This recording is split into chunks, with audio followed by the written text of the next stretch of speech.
So I just finished the mechanics section in my shop, and I absolutely love the little rolling fab table that I made. It goes really well with my larger fab table and any other kinds of work surfaces I have. And I end up using it for everything. When I'm doing mechanic work, when I'm doing fab work, when I'm doing woodwork, it doesn't matter. It's just so darn handy. So what I want to do today is essentially make a small, light tray on wheels. So this is some stainless steel that I've got, and I just want to make this little tray and then have an adjustable stand similar to this adjustable stand right here with the roller on it. And I want to make it to where it actually will roll on the floor really easily as well. So I kind of got started without y'all. I don't have a metal brake. I do want a metal brake. I do enough metal fabrication that I should really have a brake. I just never have. I've tried to build one in the past and kind of didn't succeed. But whatever the case may be, I'm going to show y'all how y'all can break some thin metal like this, moderately decent, for very affordable.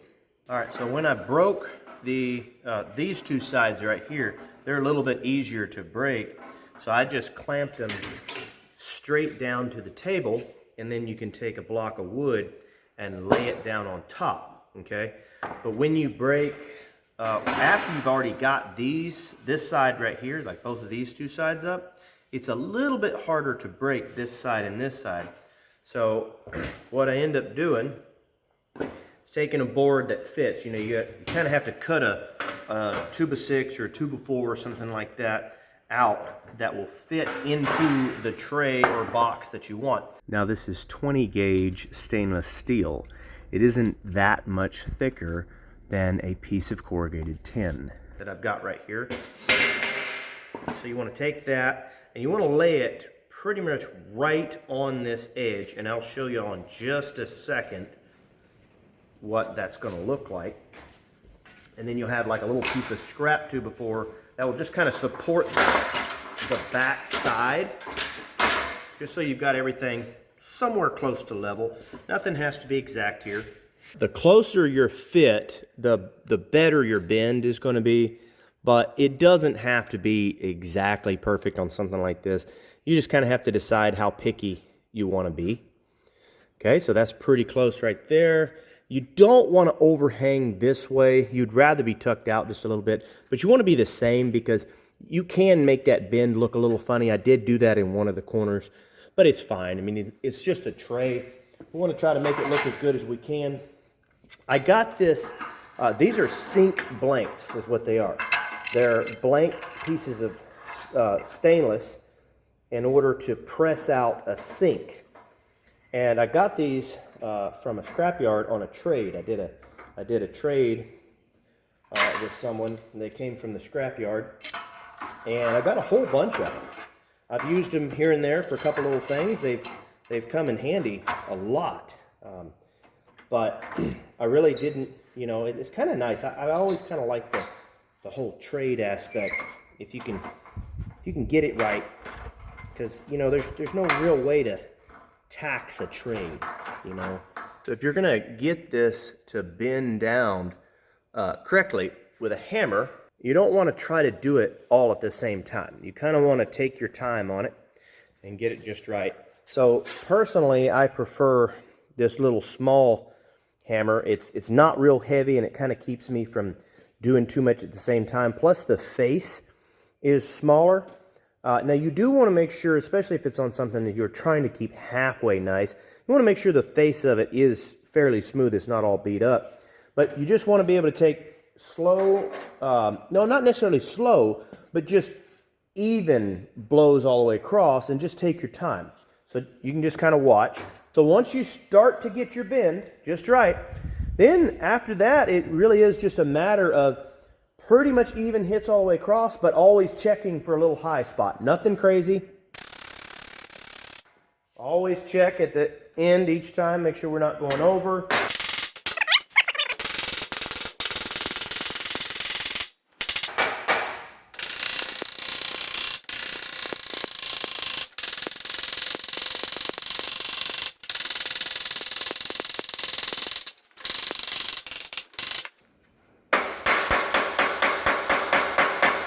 At this point, once I'm pretty well bent, I'm not necessarily going all the way across. I'm really starting to look for high spots and work those high spots. Because what will happen if you bend this too swiftly in one spot, like you hit too hard in one spot, or if you forget, like if you hit here and then you move on here and you kind of forget to knock one of these spots down, it's nothing major, but the swift bend will get a bit of a deflection in the steel where this will actually, the rest of this will be about a 1/2 inch, and this will come down to somewhere close to 5/8 or something like that. No big major differences, it's just it causes some bending and warping, and you're much more likely to have a nicer product if you kind of take your time and get it all at the same time.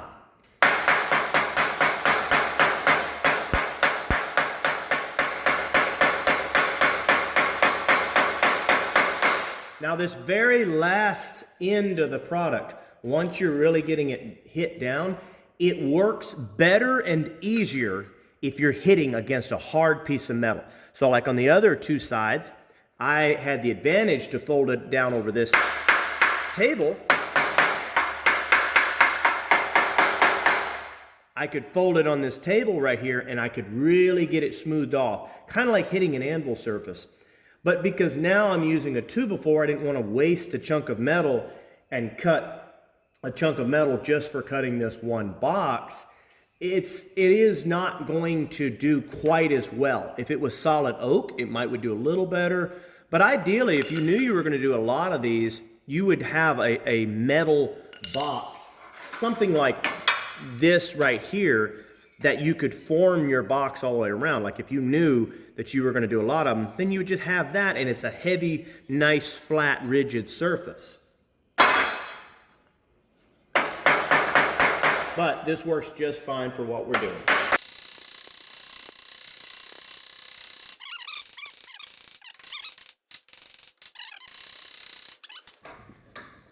Y'all do me a favor and hit that thumbs up. It really does help my channel a lot. And I love to see y'all's comments. I love to see y'all's suggestions and some of the ideas you have. I think I've learned more on this channel from the comment section than I ever have in anything that I'm teaching or even in other YouTube videos that I've watched. The comment section is huge for me and for everyone else. This is an easy way to do a finish if you don't want a mirror shine. Plus, you don't have to worry about scratches as much. So, for a lot of guys, and see, this makes this significantly more rigid. I mean, this is rigid enough by itself as a pan. So, I'm going to try to weld these. I've got a little bit of very small 309 welding rods. 309 is for welding stainless to carbon. You can also weld just plain stainless to stainless. It is better to use a 308 for stainless to stainless, but for what we're doing here, we'll be just fine. And I need the 309 when I get ready to weld my leg on, my adjustable leg. I'll have to have a 309 because that will be stainless to carbon. So what we want to do, what I wanted to say is that this is going to be plenty rigid enough. I would never have to weld these corners up, but I'm going to give it a shot anyway, just because I've got the rod, you know, we'll go from there. So, but feel free to make you as many of these pans as you want. Now, a couple of tips. You can make a pan like this. You can go to a building supply, and you can get uncorrugated tin. You can get any color you want. The bending process may tear up the paint, I don't know, but the paint is designed for some bending. That's what they do when they corrugate it.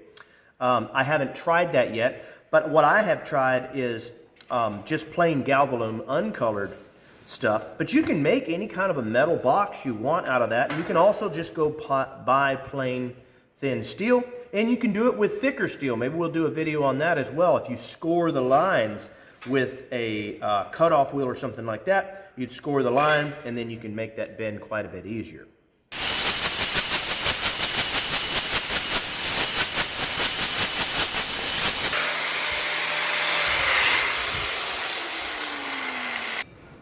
All right, so here's what we're going to use for our leg.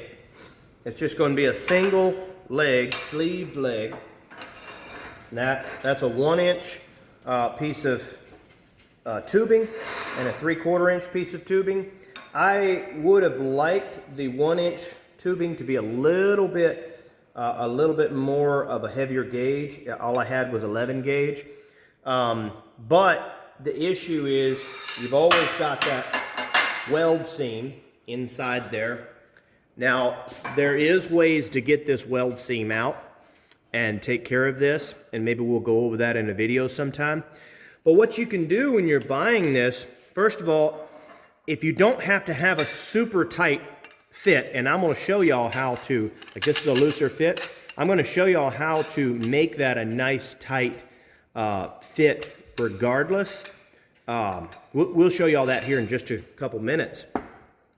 But what you can do is you want to look for, and I don't know if you can pick it up on the camera or not, but you want to look for where the seam is instead of in the middle.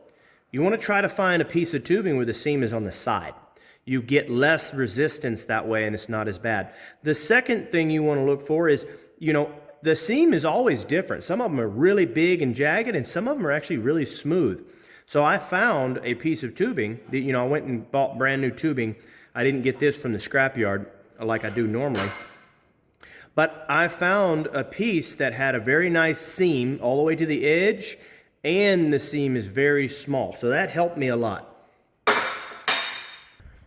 So this would be the first time that I have welded 309 with this old girl right here. It's a 1969 Lincoln welding machine. It's a red face. I've welded the 309 with millers quite a bit, but I've never welded it with this. So we're going to see what happens.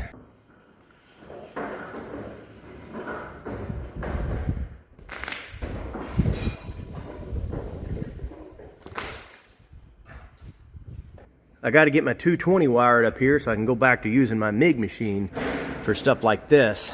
I would still have to have the right gas and all like that, so I probably would use a 309 for this, or I would just use my TIG machine, but we'll just ain't got that set up just yet.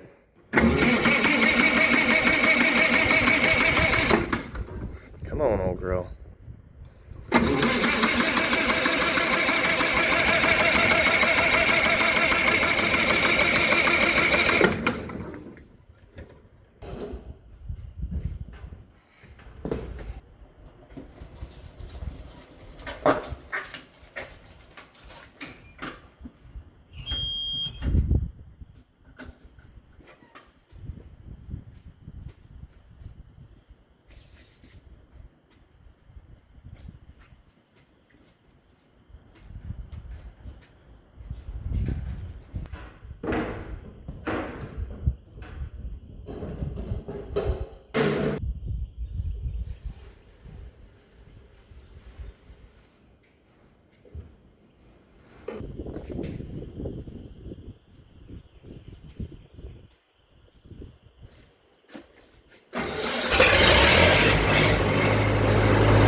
So being such thin stainless steel, I really wanted to try a good test piece and not just go right into welding this and end up ruining something. I've done plenty stainless welding with 309 and 308, but this is a little bit different simply because it is so thin. I don't know whether it's going to be worth it or not. You know, I mean, you see what the backside looks like. I don't know, guys. I don't know. Regardless, if I do decide to make this work, then I definitely think that I need to go ahead and have everything. I need to go ahead and weld some supports. All right, so this is the moment of the video where y'all may see me totally wreck this. Man, I sure hope not. I should probably be doing this with TIG. I don't have any argon right now. And honestly, this stuff is extremely thin. I did not know how it was going to react. TIG would definitely weld this, no problem. But I'm concerned that it will still wrinkle and blow it no matter how I do it. So I think we're going to give this stick a shot, this 309, just on these corners. We're just going to weld that corner up. I got my heat set to where I think will work pretty decent. And then we're gonna have to figure out another method of attaching this, or wait until we get a TIG rig. I kind of want to try to attach it in a different method, because honestly I want y'all to be able to do this too, because you don't have to weld this up. This would work just fine without welding it.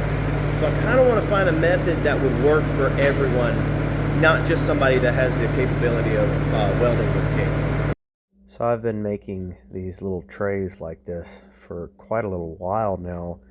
I really enjoy it because I can make separation boxes inside of drawers. I can put it like in my welding rig. It's just really handy to be able to make these boxes. And I have done it with or without welding them.